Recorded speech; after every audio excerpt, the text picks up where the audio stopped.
family, watch this word. David was anointed king in 1 Samuel chapter 16. But we see in 1 Samuel chapter 24 that he wasn't sitting on the throne. Why? Because Saul was still there.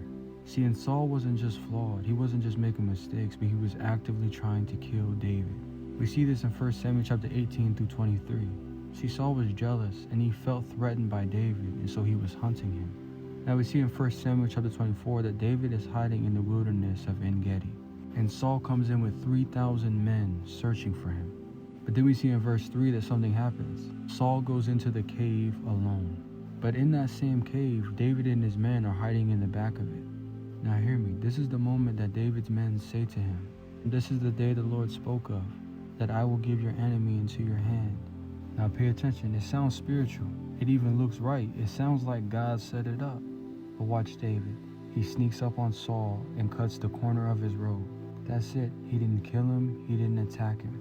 Just cut fabric off of his robe. And immediately, we see in the text that David's heart struck him. Why? Because David knew that Saul was still the Lord's anointed. Now pay attention. David wasn't honoring Saul's behavior. He was honoring God's appointment. See, Saul was wrong, but David refused to step outside of God's order to fix it. So he tells his men, "I will not stretch out my hand against my Lord." And he restrains them, and then he walks away. But then we see in the text that later he confronts Saul from a distance, and not with violence, but with truth.